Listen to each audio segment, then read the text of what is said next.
donné du pain, mais en fait, dans le « il leur a donné du pain », en parlant de ce qui s'est passé dans le désert, avec les 2 millions de Juifs qui allaient de l'Égypte à Jérusalem, au pays promis, le « il leur a donné du pain », les Juifs, ils disent « c'est Moïse qui nous a donné du pain ». Sous-entendu, est-ce que toi, tu es plus fort et tu es plus grand que Moïse?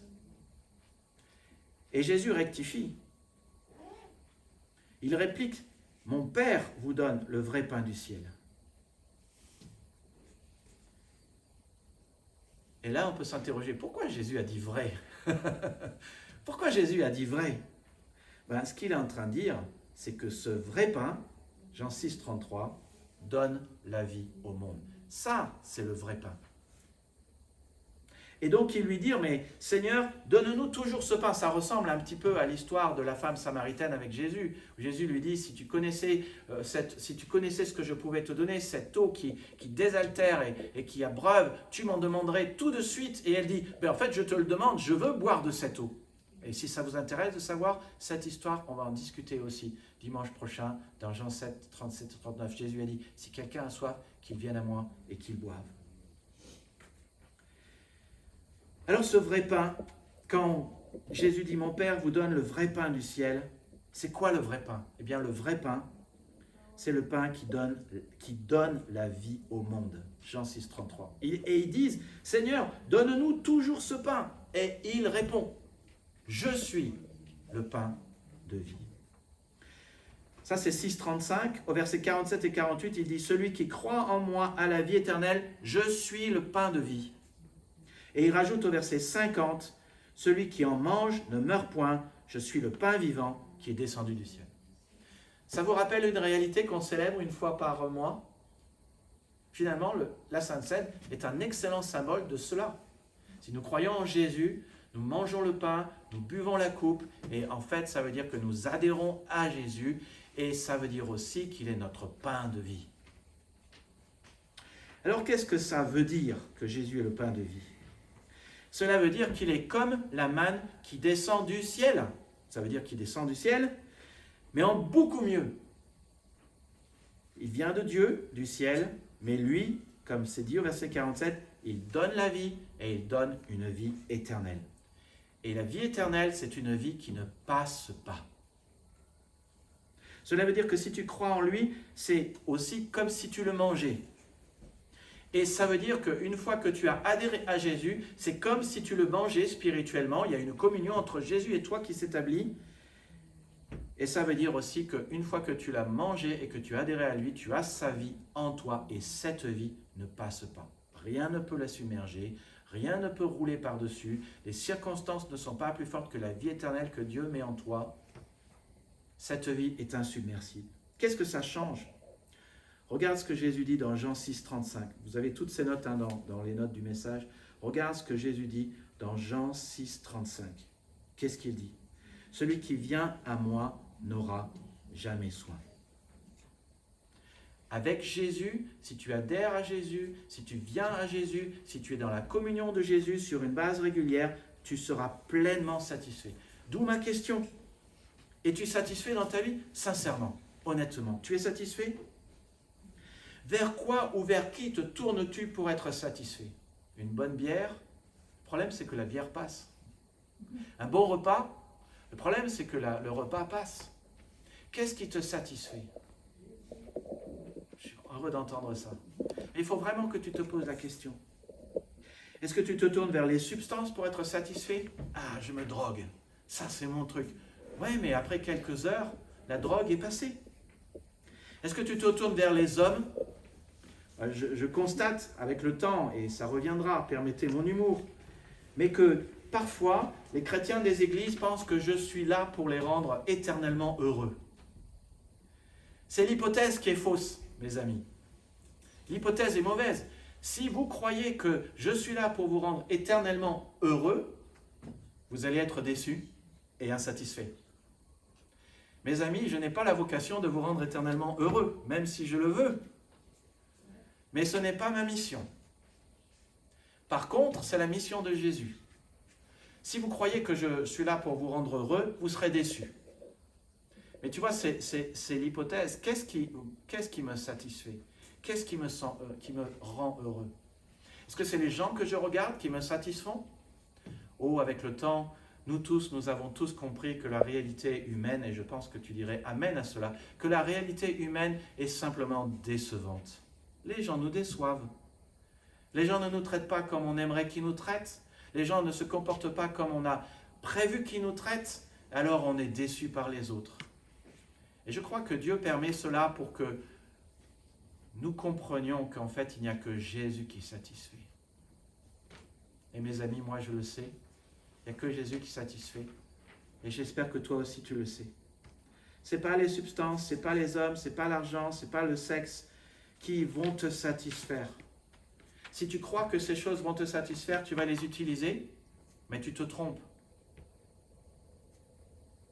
Jusqu'au moment où tu viendras à reconnaître que tu as besoin d'être vraiment satisfait par le pain qui vient du ciel et qui satisfait vraiment, et que seul Jésus satisfait.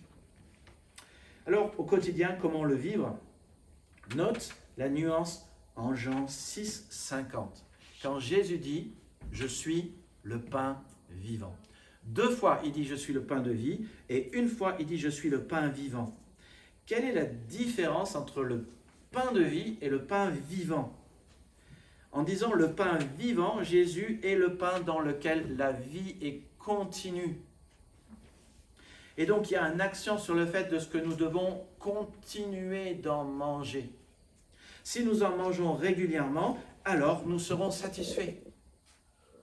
C'est de ça dont on parle ici.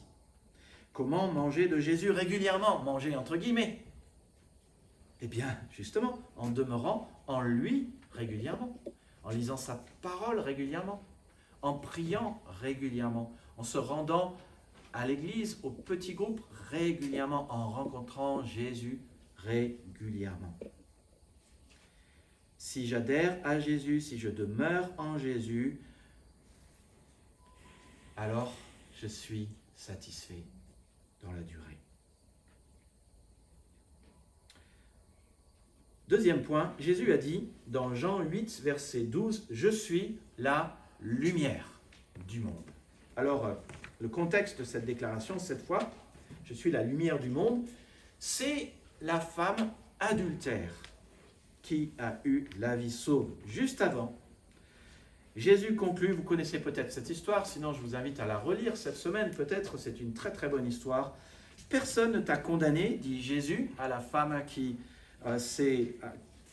allait être lapidée. Et elle répond, « Personne, maître. » Et il dit, « Je ne te condamne pas non plus. Tu peux t'en aller, mais désormais, ne pêche plus. » Et dans cette déclaration de Jésus, Jean 8, 11, il y a en fait les 2 définitions de la lumière qui comptent. 2 définitions qu'on retrouve en fait dans la Bible. La première définition de la lumière, c'est que la lumière, c'est la bonté, la grâce et la non-condamnation. Vous vous souvenez de la prophétie sur la Galilée en Ésaïe 9 qui dit « Le peuple qui marchait dans les ténèbres voit venir une grande lumière ». C'est un texte qui s'applique au territoire du Nord, qui a été puni en premier à cause de leur idolâtrie. L'Assyrie est venue les détruire en premier. Dans les années 700, l'Assyrie a pris le dessus et les ténèbres se sont abattues sur le royaume du Nord. Le peuple qui marchait dans les ténèbres voit venir une grande lumière, prophétie qui s'est accomplie à la lettre, avec un dénommé Jésus de Nazareth, qui est né dans le royaume du Nord. Lui qui est la lumière du monde, il est venu d'abord accomplir la prophétie, là où il y avait les ténèbres depuis 200 ans de plus que dans le royaume du Sud. Jésus vient d'abord dans le royaume du Nord. Nazareth, la Galilée. La deuxième définition de la lumière, c'est que la lumière fait voir les choses comme elles sont. La lumière fait voir la vérité. La lumière, d'une certaine manière, est la vérité. Quand il y a la lumière, c'est lumineux, on sait que c'est la vérité. Vous avez déjà eu peut-être des conversations avec quelqu'un et la personne vous dit ce qui se passe dans sa vie et vous êtes là et vous ressortez et vous dites « Non, mais je suis sûr qu'elle ne m'a pas tout dit. » Là, c'est une discussion ténébreuse. Mais parfois, vous rencontrez la personne et la discussion est franche, honnête, et vous savez que la personne vous a dit la vérité, c'est une discussion aux yeux dans les yeux, on se regarde, on se dit les trucs et on sait que la personne a dit la vérité. Ça, c'est une conversation lumineuse. Quand Jésus dit « ne pêche plus », c'est ça qui est intéressant avec Jésus. Il ne condamne pas la femme adultère, mais en même temps, il lui dit « ne pêche plus ». Tu vois, il ne la condamne pas, mais il ne va pas lui dire « c'est pas grave, vas-y, recommence ». Non, il lui dit la vérité. Ne le fais plus. Et Paul donne la définition de la lumière dans Éphésiens 5,9. Il dit « le fruit de la lumière consiste en toutes sortes de bonté, de justice et de vérité ». Tu vois, la bonté d'un côté, la vérité de l'autre côté, et en sandwich au milieu, la justice. Quand nous sommes bons, quand Dieu est bon avec nous, c'est sa lumière qui vient dans notre vie. Intuitivement, on connaît aussi des choses comme ça. On se dit, ah, quand il y a de la lumière, et quand il fait beau à Paris, tout de suite je sors, je mets une chaise dehors et je prends le soleil. C'est ça, on a bien ce sentiment qu'avec la lumière et la chaleur, il y a de la bonté qui vient dans notre vie, alors on s'expose à cela. C'est de ça dont on parle ici. Alors que Jésus soit la lumière du monde, donc ça veut dire qu'en Jésus se trouve toute la bonté et toute la vérité dont le monde a besoin et dont j'ai besoin. Qu'est-ce que ça change? Alors je ne sais pas ce qu'il en est pour ta vie, mais moi j'ai remarqué que je veux toujours plus de bonté dans ma vie. Est-ce que tu dirais amen à cela? Tu dirais, moi je veux toujours plus de bonté? Amen. Moi j'en veux toujours plus. Et j'ai aussi remarqué qu'aujourd'hui, c'est vrai que la vie est bonne et nous devons aussi rendre grâce pour notre président de la République, même si nous n'avons pas voté pour lui. Mais il y a un certain nombre de choses en France qui marchent et qui font que la vie est bonne en France. Mais je ne sais pas si tu as remarqué dans ta vie, mais la vie est bonne et nous jouissons d'une vie bonne ici-bas. Nous avons une certaine liberté en France. Ok, il y a peut-être des choses qui ne vont pas, mais il y a beaucoup de choses qui vont. La vie est bonne, mais j'ai remarqué que la vie n'est jamais assez bonne. Et c'est pour ça que je crois en Jésus. Parce que cette bonté que ce monde ne peut pas me procurer, je la trouve en Jésus. La compassion que je n'ai pas dans ce monde, je la trouve en Jésus. L'attention que j'aimerais parfois avoir quand je traverse un moment difficile, je la trouve en Jésus. La compréhension que je n'ai pas toujours, je la trouve en Jésus. La place au ciel que je suis incapable de me procurer moi-même, je la trouve en Jésus. Et le pardon des péchés pour enlever mes regrets et ma honte, je la trouve en Jésus. La puissance pour être quelqu'un d'aimant avec ma femme, avec mon église, avec mes enfants, je la trouve en Jésus. Je ne la trouve pas en moi, mais je la trouve en Jésus. La puissance pour traverser le deuil ou pour avoir le courage d'affronter des épreuves et des disputes, je la trouve en Jésus. C'est de ça dont Jésus nous parle quand il dit « Je suis la lumière du monde ». Alors oui, ça change beaucoup de choses. Je me souviens, il y a une conversation à la télé avec une psychologue, je crois que c'était sur CNews, qui disait, mais une des choses qui s'est passée avec le fait que les gens ne croient plus en Dieu, c'est que avant, quand les gens avaient un problème, ils allaient dans la prière. Et leur anxiété était évacuée par leur prière vers le Seigneur. Et donc les gens étaient moins anxieux. Mais maintenant que tant de gens estiment que Dieu n'existe plus, hélas en France, je discutais de cela récemment avec, je crois, un frère africain qui était là et qui disait, mais quand je suis arrivé d'Afrique, en France, je me disais, alors les Français nous ont envoyé tant de missionnaires, je vais trouver des églises pleines? Non, en France, les églises sont vides. Je lui ai dit, hélas, les églises sont vides, les cœurs sont vides. Mais Jésus est la plénitude dont nous avons besoin. Alors comment pratiquer cela chaque jour? Comment vivre le fait que Jésus est la lumière pour ma vie? Une des choses, moi, qui m'aide beaucoup, c'est simplement d'apprendre des versets sur la bonté de Dieu et de me les réciter. Ça dépend des moments, ça dépend de mes saisons de vie. J'aime bien Jean 1,16. En Jésus, nous avons reçu grâce pour grâce, bonté pour bonté.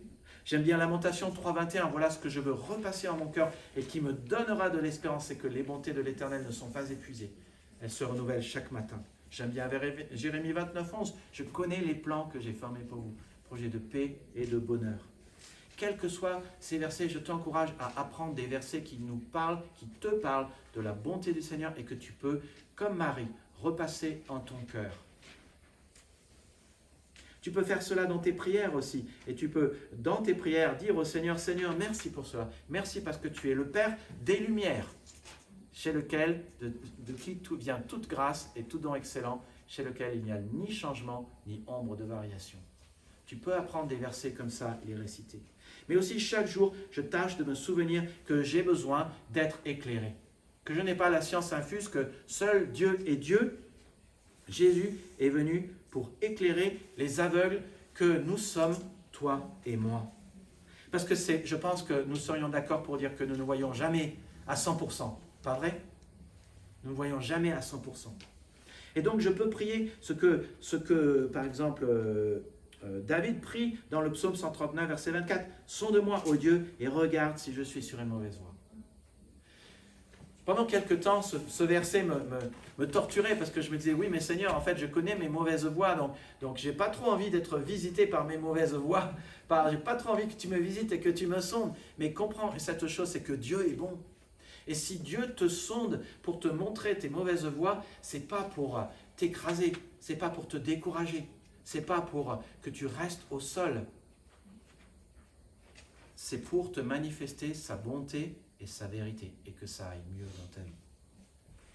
Et donc je pense que nous avons besoin de prier cela aussi régulièrement au Seigneur. Seigneur, montre-moi si je suis sur une mauvaise voie.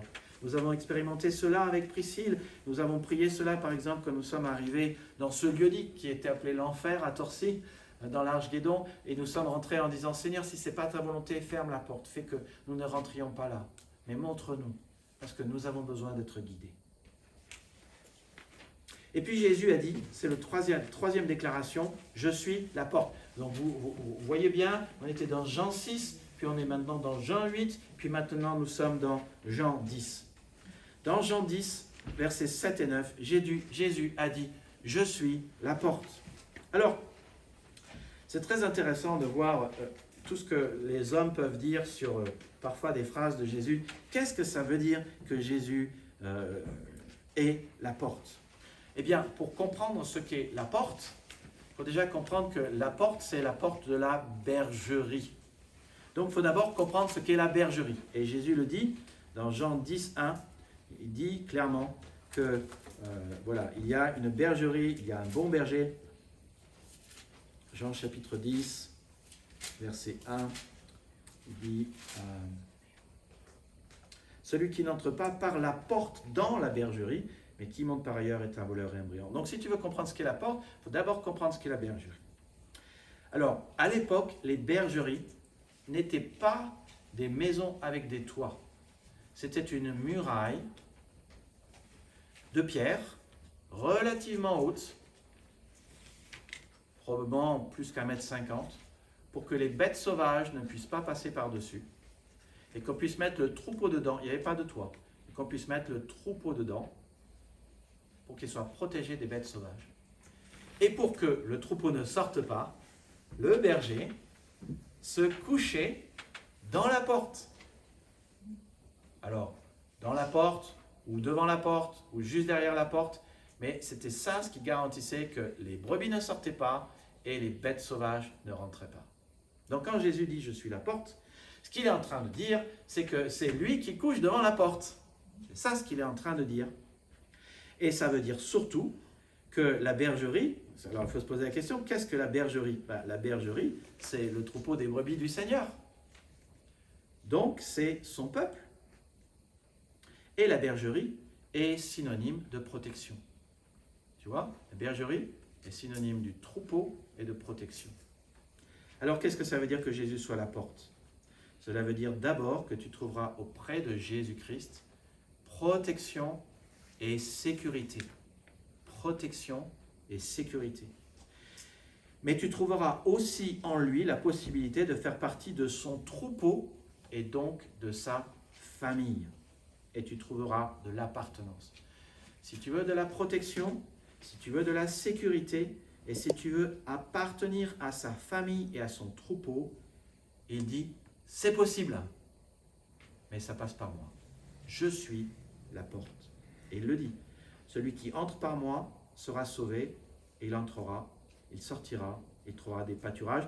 ça veut dire aussi sans doute que si nous avons Jésus, non seulement on trouvera l'appartenance à son peuple, et non seulement on trouvera la sécurité, mais on trouvera aussi de quoi nous nourrir par Jésus, ainsi que une liberté de mouvement.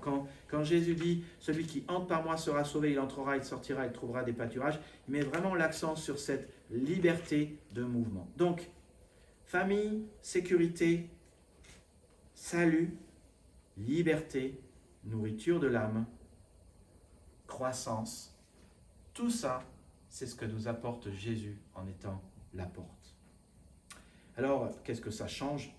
On en discutait hier. Le monde entier se pose la question si nous sommes déjà dans la Troisième Guerre mondiale.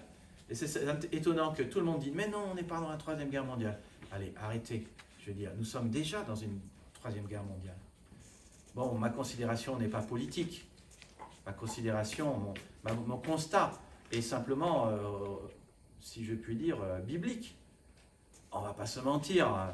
L'Iran fonctionne avec l'URSS, l'URSS fonctionne avec la Chine, il y a la guerre en Ukraine, il y a la guerre dans le pays d'Israël, on est déjà dans une guerre mondiale, d'une certaine manière. Certes asymétrique, certes différente des dernières, mais nous sommes dans une certaine guerre. Et nous sommes là et nous nous posons la question, et qu'est-ce que ça change que Jésus soit à la porte? Eh bien, ce que ça change, c'est que Jésus nous dit, vous êtes en sécurité en moi. Votre sécurité est en moi. Ça change. Nous sommes dans un monde où il y a de la guerre, où il y a des agressions, de plus en plus de gens, mais Jésus nous dit la sécurité absolue est en moi. Et ça a une valeur inestimable. Inestimable. Après, tu l'as peut-être remarqué aussi, pourquoi est-ce que les gens achètent des marques? Pourquoi est-ce que les gens veulent la nationalité française? Pourquoi est-ce que les gens s'inscrivent dans un club? Parce qu'ils recherchent de l'appartenance.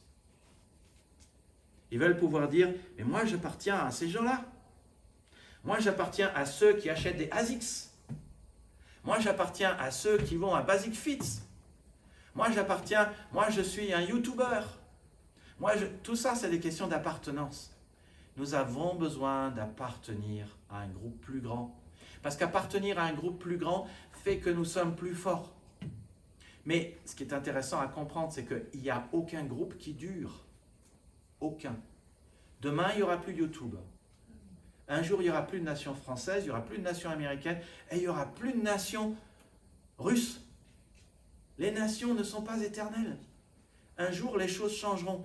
Il n'y a qu'un seul groupe qui aura la victoire avec celui qui est victorieux et qui s'appelle Jésus, le Seigneur des Seigneurs et Roi des Rois.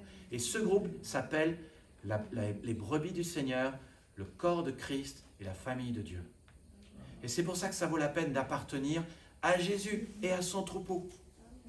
Nous avons besoin de cette appartenance. Et je ne sais pas ce qu'il en est, je ne sais pas comment tu vis l'appartenance, mais je peux te dire une chose. Nous avons vécu cela quand nous étions en Autriche, nous étions étrangers, nous aussi, dans un autre pays. Et on croit que les Autrichiens sont nos amis, ils sont nos amis, mais ils sont très différents. Et c'était vraiment dur nos 5 années là-bas. Mais nous étions tellement heureux et contents d'avoir une famille spirituelle dans notre église, de gens qui nous aiment et qui nous invitent à la maison. Ils nous ont ouvert leur cœur. Comme j'ai dit dimanche dernier, quand on ouvre son cœur à Jésus, on ouvre sa maison à Jésus. Et c'était pour nous notre famille. On n'aurait jamais duré si on ne faisait pas partie de cette famille. Et c'est pour ça que je t'invite à devenir membre de l'Église si tu ne l'es pas. C'est important de l'être. C'est important d'adhérer à un groupe. Donc en Jésus, tu as cette appartenance, en Jésus, tu as cette sécurité, et puis en Jésus, tu as aussi cette liberté. Alors, je connais les mensonges du monde. Le monde veut te dire une chose. Quand tu es devant le péché, Satan souffle à ton oreille, tu as le droit de faire ce que tu veux. Tu es libre de faire tout ce que tu veux. Personne n'en saura jamais rien. As-tu remarqué que Satan te souffle toujours ça quand il s'agit de faire le mal?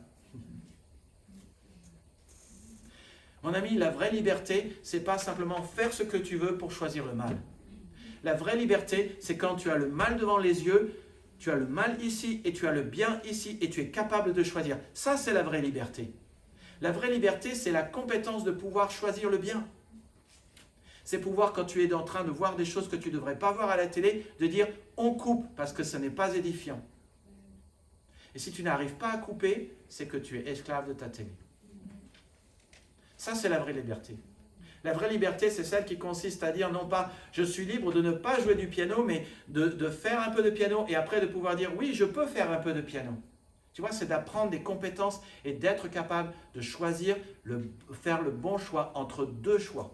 Mais si tu n'es pas capable de faire le choix entre deux choix quand ils arrivent, c'est que tu n'es pas libre. Jésus est en train de dire qu'il t'offre la liberté. Par lui, tu pourras sortir, tu pourras rentrer, tu pourras aller te nourrir. Il t'offre la liberté. Et plus que cela, il t'offre la nourriture de l'âme. Alors au quotidien, comment vivre cela? Une chose qui est vraiment importante de comprendre, c'est que la porte, c'est ce qui te permet de saisir des changements dans ta vie. Donc tu peux te dire, si je n'ai pas une famille, l'appartenance à cette famille, la sécurité, le salut, la liberté, la nourriture de l'âme, les choses peuvent changer. Par Jésus, je peux passer par la porte qu'est Jésus et expérimenter ce changement. Mais ça se fait par lui. Parfois, quelqu'un me dit, pas loin d'ici, il est dans la salle, mais me dit, moi j'aimerais être discipliné comme toi. Une chose que j'ai dû apprendre dans ma vie, c'est que la discipline est importante et il en faut. Mais on a besoin d'une puissance supérieure plus grande que nous. Et c'est la même chose, pour avoir la liberté dans notre vie, on a besoin d'une puissance supérieure plus grande que nous. Et Jésus est en train de dire, c'est possible. Ce qui est impossible aux hommes est possible à Dieu. Je suis Dieu et je peux te donner ce changement dans ta vie. Passons maintenant à la 4e déclaration dans le même chapitre, Jean 10, verset 11. Jésus dit, je suis le bon berger. Le bon berger, ou certaines traductions traduisent le bon pasteur. Alors, le bon pasteur est une référence en fait à une métaphore qui est déjà faite dans l'Ancien Testament, une comparaison. Dans Ézéchiel 34, ce n'est pas le seul chapitre, mais c'est l'un des chapitres, Dieu reproche aux bergers d'Israël, et ça veut dire aux leaders d'Israël, qu'ils soient politiques ou religieux, Dieu leur reproche de ne s'occuper que d'eux-mêmes et de chercher leur propre intérêt. Et puis Dieu dit, bon, puisque les leaders ne font pas leur travail, moi je vais faire ce travail. J'aurai soin moi-même de mes brebis, c'est-à-dire je serai leur berger. Ézéchiel 34, 11. Dieu dit, donc je serai le bon berger. Par contraste avec les mauvais bergers. Quand Jésus dit « je serai le bon berger », il est en train de dire « je suis le contraste avec les mauvais bergers ». Il y a des mauvais bergers, mais moi je suis le bon. Dans Ézéchiel 34, 23, Dieu dit « j'établirai sur elle un seul pasteur qui le fera paître, mon serviteur David ». Sans doute une prophétie sur Jésus. Jésus est ce bon berger que Dieu a promis. Alors, qu'est-ce que ça veut dire que Jésus soit le bon berger? D'abord, ça l'identifie automatiquement à Dieu. D'ailleurs, un petit peu plus tard, dans Jean 10, Jésus dit « Moi et le Père, nous sommes un » et les Juifs comprennent qu'il est Dieu. Que Jésus soit le bon berger, ça veut dire que Dieu a accompli sa promesse d'Ézéchiel 34. C'est fondamental. Il a dit « Je vous donnerai un seul berger et il vous paîtra comme il le faut ». Cela veut dire que les bergers qui avaient en Israël au temps de Jésus n'étaient pas les bons, mais que lui, par contraste, il est bon. Ce qui est logique, il est Dieu. Seul Dieu est bon. Et qu'il soit le bon berger, ça veut dire aussi que sa fonction, c'est de ne pas penser à lui-même, mais de penser à nous, et de nous protéger et de nous diriger. Ça, c'est la fonction d'un berger. Il protège et il dirige. Cela veut dire qu'il est prêt aussi à donner sa vie pour ses brebis. Comme il le dit, Jean 10, 11. Le bon pasteur donne sa vie pour ses brebis. Qu'est-ce que ça change? Ça change que quelque part dans l'univers, celui qui est Dieu, le roi des rois, le Seigneur des seigneurs, a ton intérêt en tête. Il voit ce que tu traverses, il t'aime. Il veut te protéger et il veut te diriger. Il pense à toi. Et il l'a prouvé en donnant sa vie pour toi à la croix. Il a donné sa vie pour que tu aies la vie abondante. Une vie de plénitude. Une vie de bonheur. Comment le vivre chaque jour? Souviens-toi chaque jour et aie en tête que ce bon berger qui est là-haut sur son trône de grâce veut ton intérêt, veut te diriger, veut te protéger et il t'aime. Ses bienfaits, comme je l'ai dit dans le psaume 23, viennent dans ta vie si tu le laisses, comme c'est dit dans le psaume 23, te diriger. Comment le vivre chaque jour? Ça veut dire que si je veux connaître les bienfaits de Dieu, il faut que chaque jour, je le laisse me diriger. Chaque jour, je le laisse me diriger. Comment faire cela?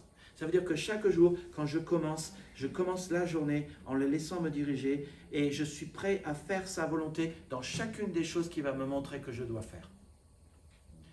Je suis prêt à faire sa volonté et je suis prêt à obéir. Si bien que quand je prie que ta volonté soit faite, ça ne veut pas dire « Oh si Seigneur, tu veux mettre un accident sur mon chemin aujourd'hui, que ça arrive ». Ça ne veut pas dire le « Inch'Allah » qu'on nous apprend. Non, que ta volonté soit faite, ça veut dire « Seigneur, il n'y a rien d'autre que je veux dans ma vie que ta volonté. Et je suis prêt à la faire. Et je suis prêt à la faire. » Jean 11, 25, Jésus a dit, qu'est-ce qu'il a dit dans Jean 11, 25? Je suis la résurrection et la vie, c'est ça. Alors vous connaissez le contexte de cette déclaration sonnante et trébuchante. Lazare, ami de Jésus-Christ, est mort, il était malade d'abord. Ses deux sœurs, Marthe et Marie, l'envoient le chercher pour qu'il vienne et le guérisse. Et Jésus n'y va pas tout de suite. Mais quand Jésus vient, il est reçu par Marthe, puis par Marie, et Marie lui dit, « Si tu avais été ici, mon frère ne serait pas mort. » Sympa la déclaration, hein? Vachement accusateur. Moi, j'imagine que Jésus lui aurait répondu, « Oui, moi aussi, je t'aime bien. » Mais en fait, c'est un peu ça ce qu'il a répondu. Il a dit, « Ton frère ressuscitera. » Et elle lui dit, « Oui, je sais bien que à la résurrection, au dernier jour, il va ressusciter. » Et c'est là que Jésus lui fait cette déclaration. « Je suis la résurrection et la vie. Celui qui croit en moi vivra quand même il serait mort. » Et tu vois le contraste entre les deux déclarations? La première dit, oui, je sais que dans les derniers temps, au dernier jour, au jour du Seigneur, tu vas revenir, Dieu va revenir et va ressusciter tout le monde.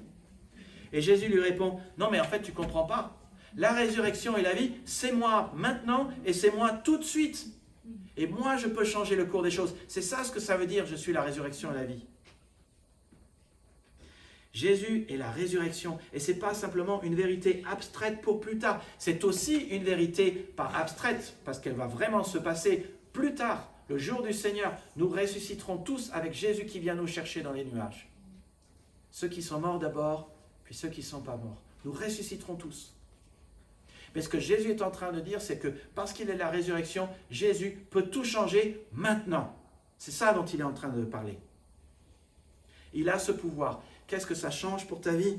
Mon ami, si tu ne connais pas la plénitude en Jésus, si tu ne connais pas cette joie, cette paix, son amour, si tu n'as pas ces certitudes qui vont avec le salut, d'avoir une place au ciel, mon ami, le Seigneur Jésus, parce qu'il est la résurrection et la vie, il peut changer ta réalité maintenant. C'est de ça dont on parle. Et comment le vivre chaque jour? Est-ce qu'il y a des choses qui sont mortes dans ta vie? Est-ce qu'il y a des choses qui te paraissent impossibles dans ta vie? Est-ce que tu sais ce qui est mort? Ces fameuses choses où tu dis, oui, mon rêve, ça serait cela, mais je sais que ça n'arrivera jamais. Ces choses où tu dis, je ne suis pas prêt à cela. Ces choses où tu dis, non, mais dans ma famille, c'est cuit. Ça, c'est cuit et ça, c'est cuit. Ces choses qui sont mortes, Jésus peut les changer. Et ça peut être une relation qui est morte, ça peut être un enfant qui ne va pas bien, une relation avec un enfant. Je te pose la question, mais qu'est-ce qui est mort dans ta vie? Qu'est-ce qui est mort dans ta vie? Il y a certainement des choses qui sont mortes dans ta vie. Qu'est-ce qui est paralysé? Où est-ce que tu as reçu des coups qui sont des coups Des coups qui te blessent et qui font que tu es incapable de faire quoi que ce soit. Mon ami, c'est de ça dont Jésus est en train de parler. Si Jésus a ressuscité Lazare, il a aussi ressuscité d'autres morts, mais si Jésus l'a ressuscité, il peut changer et transformer ces choses dans ta vie. Et parfois, je me dis, mais je vois un certain nombre de réalités autour de nous. Moi, je veux garder bien sûr tous les anonymats et toutes les choses qui me sont confiées, mais je sais qu'il y a telle chose qui ne va pas, et telle chose qui ne va pas, et telle chose qui ne va pas, et telle chose qui ne va pas. Et nous sommes 3 à la réunion de prière. Je ne veux pas te blâmer. Je ne veux pas te décourager. Mais je veux juste te dire, mais qu'est-ce qu'on attend pour tomber à genoux ensemble? Pour prier que Dieu transforme cette réalité, cette mort, cette chose qui est extrêmement difficile dans ta vie, en un sujet de réjouissance et de gloire, en un sujet de vie. Qu'est-ce qu'on attend? C'est pour ça, multiplions la prière. J'étais ravi de voir que cette semaine, vendredi soir, très bien, un autre groupe de prière s'est ouvert. Multiplions la prière. Le mercredi et le vendredi soir, bon là on repasse en mode petit groupe, mais vendredi et mercredi soir ne te vont pas. Tu veux que ce soit un autre jour? Ouvre ta maison. Ceux qui ouvrent leur cœur à Jésus, ouvrent leur maison à Jésus. Ouvre ta maison, organise une réunion de prière. C'est de ça dont on parle. Et puis vous connaissez bien sûr très bien la 6e déclaration, « Je suis le chemin, la vérité et la vie ». Jean 14, 6. Alors il y a toutes sortes de choses que les gens pensent que Jésus a dit au travers de ces 3 déclarations, mais toujours, mes amis, permettez que je nous rappelle à des règles de base, c'est que pour comprendre ce que Jésus veut dire, il faut toujours regarder le contexte. Ce sont des règles de base de littérature. Et la Bible est un livre de littérature. Certes, c'est la parole de Dieu, mais c'est aussi un livre de littérature humaine. Des hommes ont parlé de la part de Dieu, poussés par le Saint-Esprit. Donc, il faut toujours regarder le contexte. Et le contexte, qu'est-ce que c'est? Qu'est-ce que ça veut dire que Jésus soit le chemin? Eh bien, dans Jean 14, Jésus commence par dire « Il y a plusieurs demeures dans la maison de mon Père. Si cela n'était pas, je vous l'aurais dit, je vais vous préparer une place. » C'est une promesse, la promesse de notre espérance céleste et joyeuse. Un jour, Jésus va revenir nous chercher et nous aurons une place dans la maison du Père. Moi, j'attends ce moment. Il me tarde que ça arrive. Et puis Jésus lance comme ça, « Bon, vous en connaissez le chemin. » Et Thomas répond, « Nous ne savons même pas où tu vas. » Et Jésus dit, « Mais je suis le chemin. » Il dit, « Nous ne savons même pas où tu vas, comment veux-tu que nous en connaissions le chemin ?»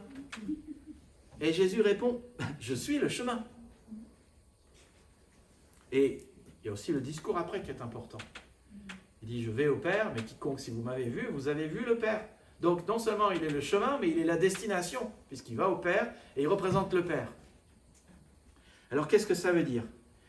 Que Jésus soit le chemin, ça veut dire qu'on ne va au ciel que par Jésus. On ne va à Dieu que par Jésus. On est sauvé que par Jésus. Et c'est ce qu'il le dit. Il le dit d'ailleurs, quand il dit « Je suis le chemin », il dit « Je reviendrai et je vous prendrai avec moi, afin que là où je suis, vous y soyez aussi. » Il est le chemin. Vous connaissez la fameuse échelle de Jacob quand il est là et il a cette vision et il y a cette échelle qui va de là où il est et qui va au ciel et il y a des anges qui montent et qui descendent. Et vous connaissez la même image qui est utilisée dans Jean 1, je crois, où Nathanaël a, je crois, il me semble, la même vision. Mais cette échelle, c'est quoi? C'est qui? Jésus est le chemin. Jésus est le chemin. Jésus nous permet de passer de la terre au ciel, d'ici au paradis. Et Jésus nous permet aussi de rentrer au paradis, malgré le fait que nous sommes pécheurs. Parce que si nous croyons en Jésus, nous sommes pardonnés de tous nos péchés, nous dit la Bible. C'est de ça dont il est question. Et quand il dit au verset 3, « Je reviendrai, je vous prendrai avec moi, afin que là où je suis, vous y soyez aussi », ce qui veut aussi dire, c'est que notre chemin, c'est son action. Souvenez-vous ce que je vous ai dit lors du culte de Pâques. On ne va au ciel que par l'action de Jésus. Ça inclut donc, comme je l'ai dit à Pâques, qu'on ne va au ciel ni par notre sagesse, ni par nos mérites, ni par nos œuvres, ni par notre religion, mais on va au ciel par Jésus. Il est la porte et il est le chemin. Qu'est-ce que ça change? Cela implique d'abord que si il est le chemin pour le ciel, il y a une vie de l'autre côté et qu'un jour, tu passeras de l'autre côté. Est-ce que tu sais avec certitude que tu as la vie éternelle et que tu as une place dans la maison du Père? Cela veut dire aussi que c'est possible d'aller aussi du mauvais côté. Ce n'est pas notre message. J'ai rencontré ces derniers temps quelqu'un qui me disait qu'il n'avait pas de peau. Il était parti aux USA quand il était jeune. Il s'est retrouvé dans une première famille évangélique. Ils allaient 4 fois à l'église par semaine. Alors lui, il a dit, moi, 4 fois par semaine, non, ça ne va pas du tout. Bon, je ne vous dis pas quelle est l'identité de cet ami, voisin. Donc, il a été déplacé de cette famille dans une autre famille. Et pas de peau, il est retombé dans une famille chrétienne, évangélique, presbytérienne. Et il était pasteur, et elle était femme de pasteur, et il devait aller 4 fois par semaine à l'église. Et il dit, non, moi, 4 fois par semaine, je ne suis pas fanatique, hein, c'est bon, ça suffit. Et la femme est là un jour, elle le prend entre 4 yeux et lui dit, je suis navré pour toi, parce que tu vas en enfer. Mon ami, laisse-moi te dire une chose. Jésus est très clair qu'il y a un enfer et un paradis. Mais notre message n'est jamais de dire ça aux gens. Jamais. Ça, c'est la mauvaise nouvelle. Jésus n'est pas venu pour condamner. Jésus est venu pour sauver. Certes, il y a un enfer. Certes, il y a un paradis. Mais notre message, c'est le message de la bonne nouvelle. Tu peux être sauvé. Tu peux aller du bon côté. Et il faut que ça soit dit. Alors, ce que ça change, je le redis, c'est que nous allons au ciel sur la base de ses mérites. C'est lui, à la croix, qui a dit « Tout est accompli, tout a été déjà payé ». Et ça, puisque nous passons de l'autre côté, et nous passerons de l'autre côté, non sur la base de nos efforts, de notre travail, ou de notre religion, ou de notre amour, ou de nos œuvres, mon ami, cela procure du repos. Cela procure du repos. Alors, comment appliquer dans ma vie que Jésus est le chemin? Très important. Je n'ai rien besoin d'inventer, je n'ai rien besoin d'œuvrer, je n'ai rien besoin de mériter pour aller au ciel. Il me suffit simplement d'adhérer à Jésus. Tout est par l'action du Christ. Et moi, en tant que pasteur, c'est un petit peu reposant. Parfois, vous savez, ma vie est tellement pleine, tellement remplie. Et parfois, je me dis, mais qu'est-ce que je vais prêcher dimanche prochain? Et parfois, j'ai l'impression que c'est à moi de vous inventer un message. Mais non. Non, ce n'est pas à moi de vous inventer un message. Moi, je suis le porte-parole du Seigneur.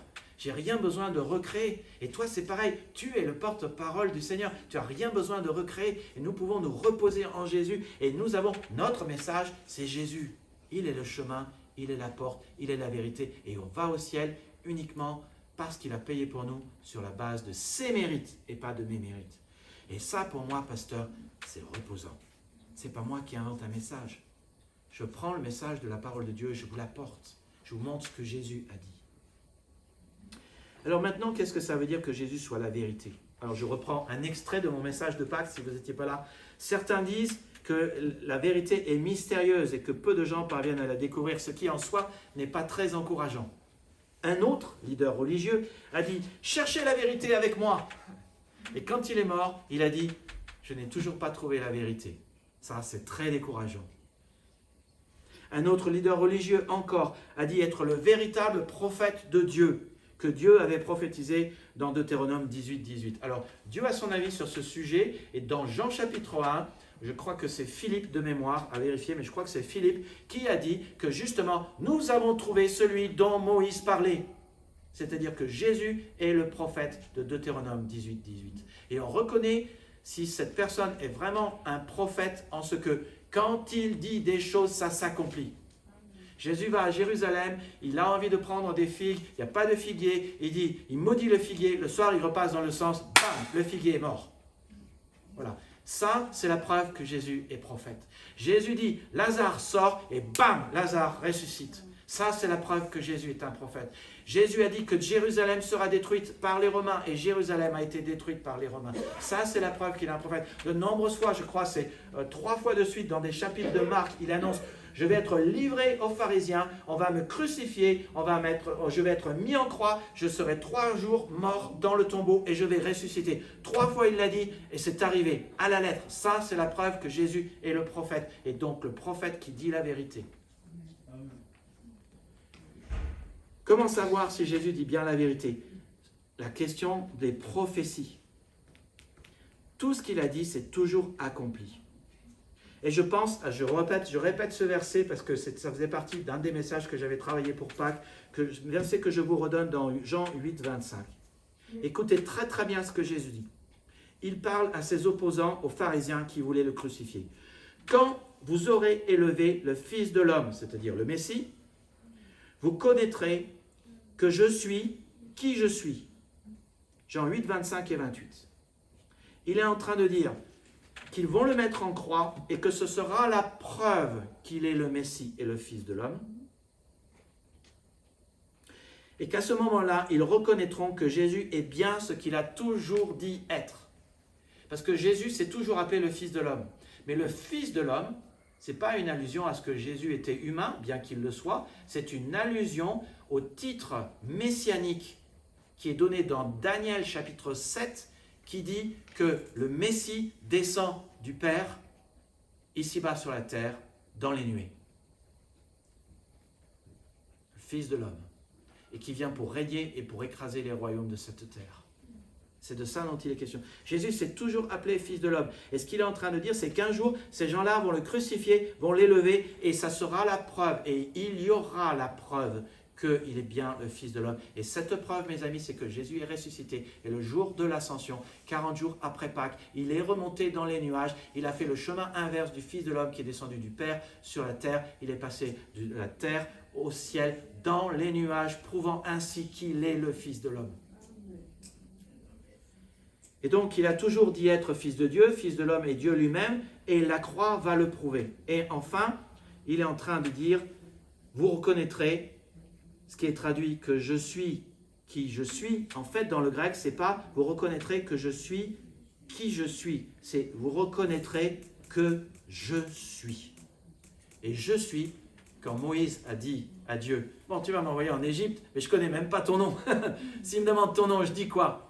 Je suis celui qui suis, répond Dieu. Et ça, dans le grec, ça a été écrit ego eimi. Ego eimi, c'est une forme spéciale parce que dans le grec, il n'y a pas de pronom avant les verbes. Pour dire je suis, on dit suis. Tu comprends? Mais quand on dit ego eimi, ça veut dire moi, je suis. Mais techniquement, c'est une faute dans le grec. Et à chaque fois que Jésus s'est présenté et qu'il a dit je suis, et il l'a dit plusieurs fois dans les évangiles, il a dit à chaque fois ego eimi. Dans la tempête, Matthieu 14, il calme la tempête, ses disciples ont peur, et il dit non pas ce que le second dit, n'ayez pas peur, c'est moi. Non, il ne dit pas ça, n'ayez pas peur, je suis. Ça veut dire je suis celui qui suis. Et dans Jean 8, 28, il le dit, et dans Jean 8, 58, avant qu'Abraham fût, je suis, il le dit, et dans le jardin de Gethsémane, dans Jean 18, les soldats sont là, et il dit, qui cherchez-vous? Ils disent, nous cherchons Jésus de Nazareth, et Jésus leur répond, non pas c'est moi. Jésus répond, je suis. Et quand il répond, je suis, ils tombent tous à genoux. Pourquoi? Parce qu'ils savaient que Jésus était Dieu, et ils s'inclinent devant le Dieu qui a délivré la nation d'Israël. C'est de ça dont Jésus parle dans Jean 8, 58. Et alors, la mort et la résurrection a prouvé que non seulement Jésus disait la vérité, qu'il était un prophète de vérité parce qu'il est mort et ressuscité, et donc il disait la vérité, mais ça prouvait aussi qu'il était bien celui qu'il a toujours dit être le Fils de l'homme, et enfin, ça prouvait qu'il était Dieu. Et tu sais le truc? C'est qu'on dit Dieu peut tout faire. Non, il y a des choses que Dieu ne peut pas faire. Dieu ne ment pas. Et donc, si Jésus est Dieu, il est la vérité. Il ne peut pas mentir, c'est pas possible. Et ça, c'est tellement important. Qu'est-ce que ça change que Jésus, la vérité? Oh, ça change d'abord que je peux lui faire confiance. Parce que quelqu'un qui vient me voir, qui me dit une fois un truc, une fois un autre truc, puis il ne m'a toujours pas dit la bonne raison, et puis je découvre 8 bonnes raisons, et la 9e raison, je trouve que c'est ça la bonne raison, ça c'est quelqu'un qui ne me dit pas la vérité, donc je n'ai pas confiance. Mais Jésus, quand je le vois, il me dit, mon ami, c'est pas grave, je t'aime quand même, va, ne pêche plus. Il me dit, non seulement je ne te condamne pas, mais en plus, il me dit la vérité sur moi-même, et parce qu'il me dit la vérité sur moi-même, non seulement je peux lui faire confiance, mais ça me délivre de mes péchés. Et c'est ça qui est bien avec la vérité de Jésus. Puisque Jésus dit la vérité, ça veut dire aussi que je peux le connaître véritablement. Là, je fais un petit aparté, mais nous sommes dans un âge religieux où, hélas, certaines personnes, dans certaines églises, commencent à nous dire qu'on ne peut plus connaître Dieu parce que c'est un acte de foi. Ce que la Bible dit, c'est que nous pouvons connaître Dieu parce que Jésus nous a révélé qui est le Père. Nous pouvons le connaître véritablement. Et parce qu'il dit la vérité, ça veut dire aussi que je peux tout savoir sur comment fonctionne la vie, comment je fonctionne, comment être délivré de mes problèmes qui résultent d'un manque de vérité. Et donc je peux être libéré de mes mensonges et de mes péchés, et tu peux être libéré de tes mensonges et de tes péchés. Bon, il y a eu quelques discussions ces derniers temps, je pense à la réunion de prière où j'ai prié pour un groupe et j'ai dit « Seigneur, je prie pour ce groupe qui est fragile. Merci à Jean-Claude d'avoir rectifié ce que j'ai dit. » Il dit, en fait, ce que Nicolas veut dire, c'est que nous sommes tous fragiles. Mon ami, je ne suis pas meilleur que toi. Moi aussi, je connais la brisure. Moi aussi, je suis cassé. Moi aussi, j'ai un cœur contrit. Moi aussi, j'ai mon lot de péchés. Moi aussi, je ne suis pas parfait. J'essaye de l'être, mais je ne le suis pas. Mon ami, on est tous fragiles. On est tous cassés.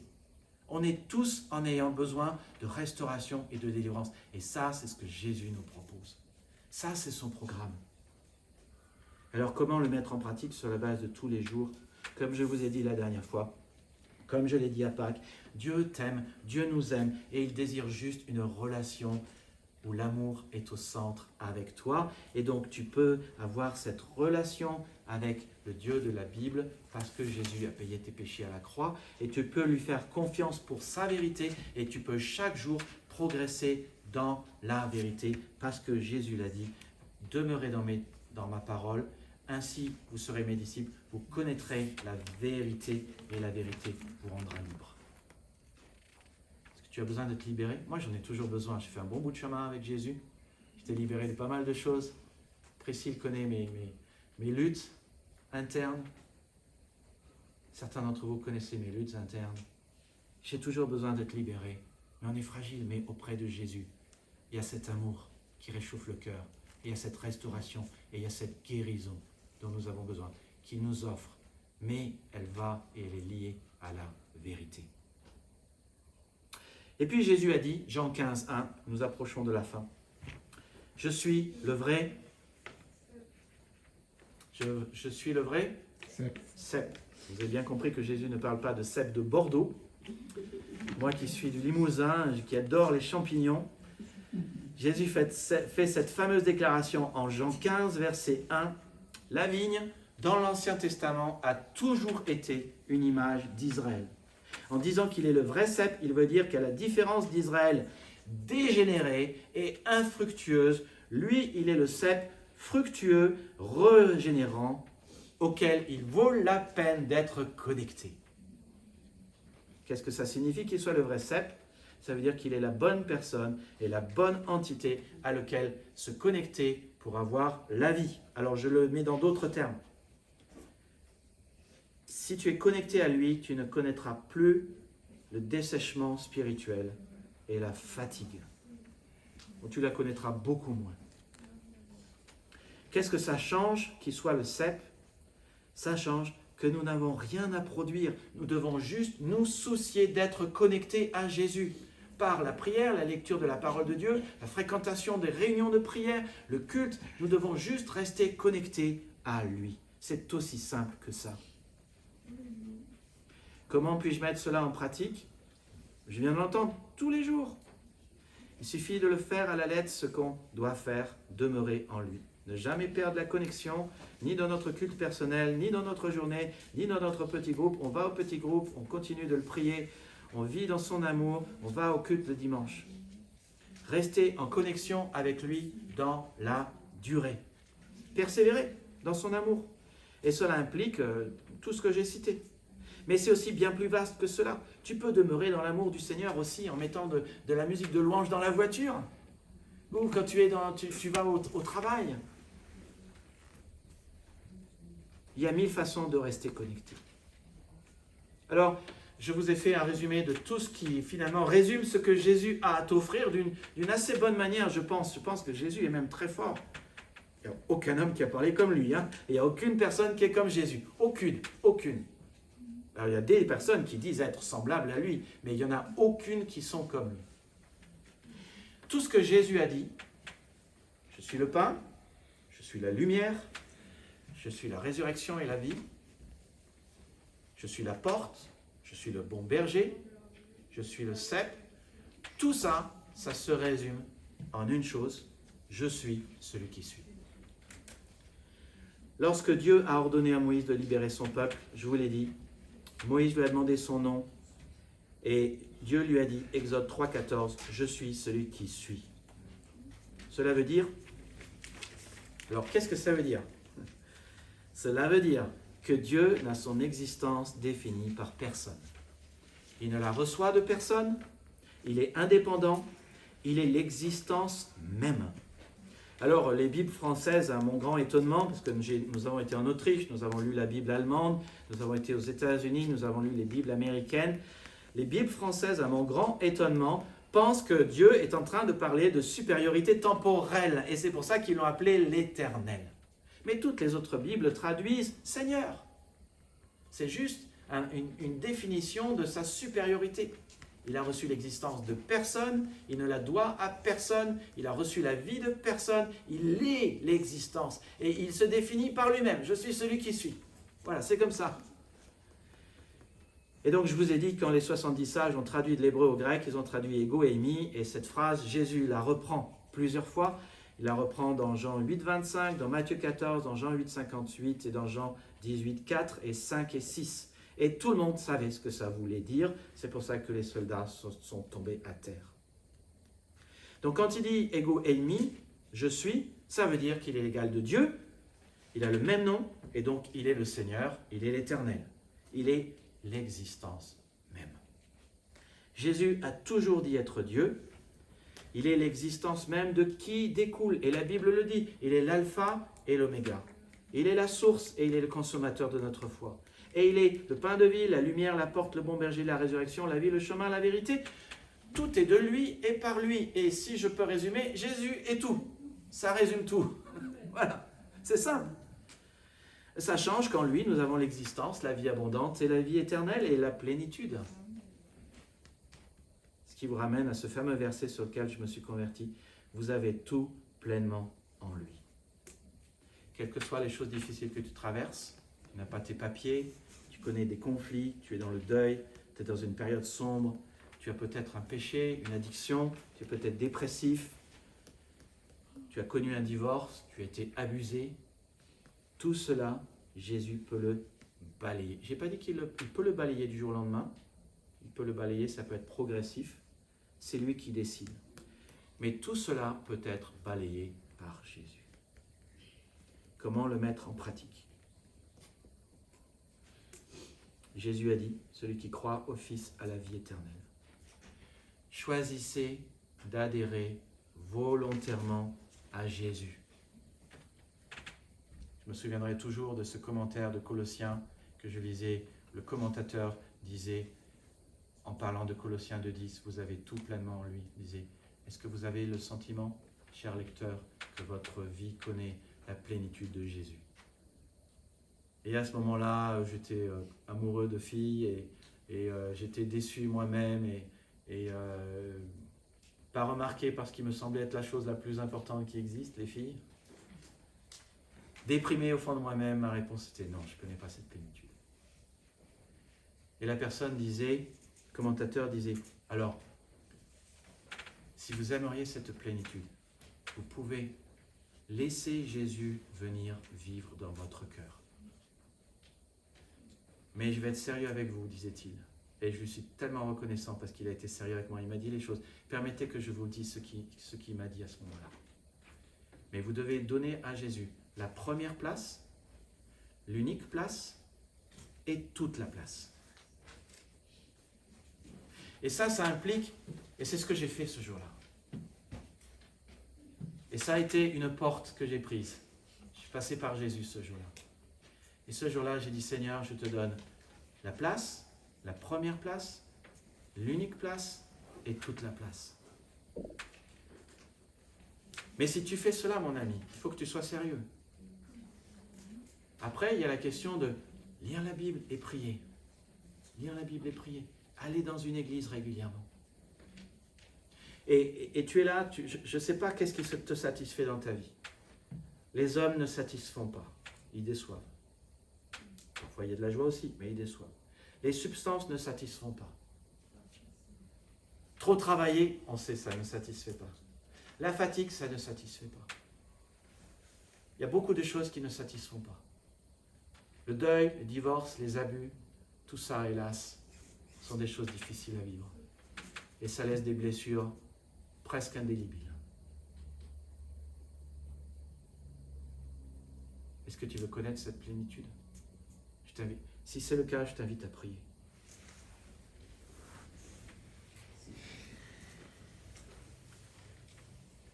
Quelle nourriture mangez-vous?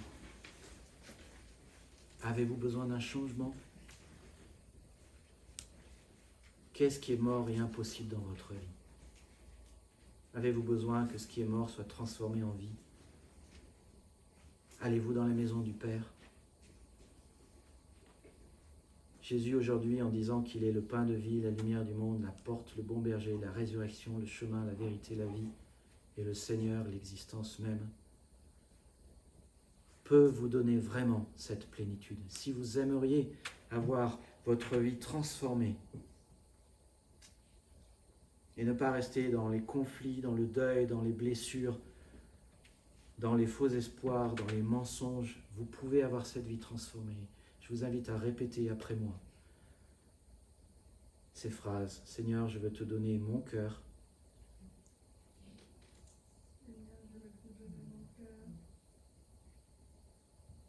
Et Seigneur, je veux te donner la première place.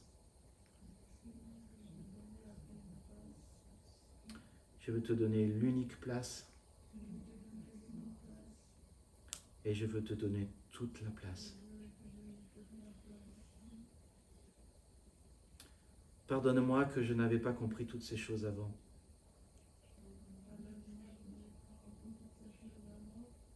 Merci parce qu'à la croix, Seigneur Jésus, tu es mort pour moi et tu as tout payé.